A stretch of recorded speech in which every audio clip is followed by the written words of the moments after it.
President Cyril Ramaphosa is once again appealing to wealthy nations not to leave Africa behind. He says they should not adopt a me-first approach as they seek to recover from COVID-19. Addressing a high-level United Nations meeting, Ramaphosa said the need to fund development is now more critical than ever. Our political editor, Vuyo Mvoko, is following the story for us. He joins us now live from the newsroom. So what was the meeting the President was addressing all about, Vuyo?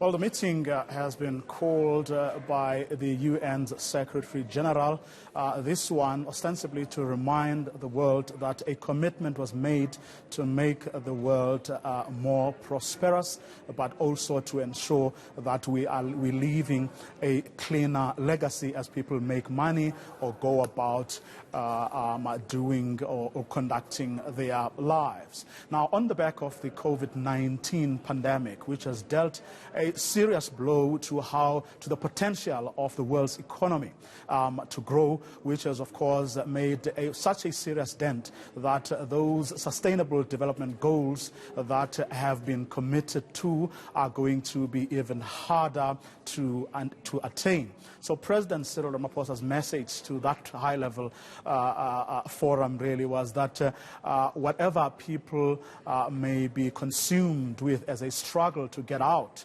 or to get into a much better place on the back of the pandemic, they should not forget the least developed nations as well as the developing countries, because for them it's going to be even harder to actually recover. Take a listen to how he started in his speech.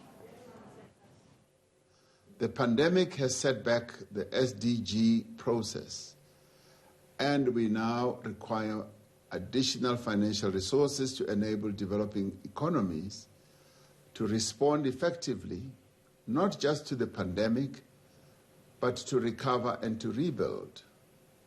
The challenges facing developing economies have been compounded by weak public health systems, by limited social safety nets, high levels of inequality, high debt burdens, reduced tax revenues, capital outflows, and lack of adequate and sufficient access to financial markets. So what exactly is the President asking the world's wealthiest to do?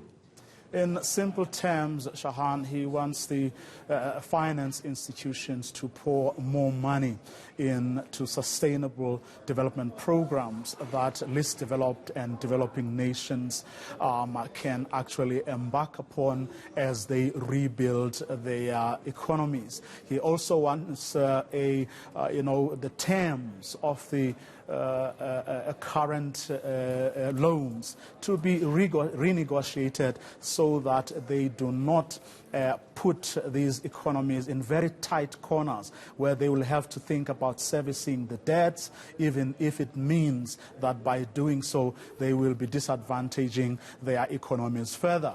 He also wants the world to look at the issue of illicit outflows, where money leaves continents like ours to go to wealthier nations, again to the to the disadvantage of those nations. Take a listen to how he actually put it, including putting a figure to what the continent of Africa will need urgently to get out of the situation that we are in at the moment as we seek to build a better future for the entire continent.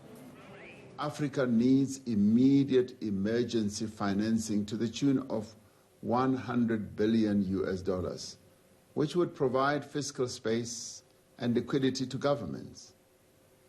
Our view is that the debt service suspension initiative in its current form does not go far enough. South Africa supports extending the initiative and, in certain circumstances, considering the cancellation of debt.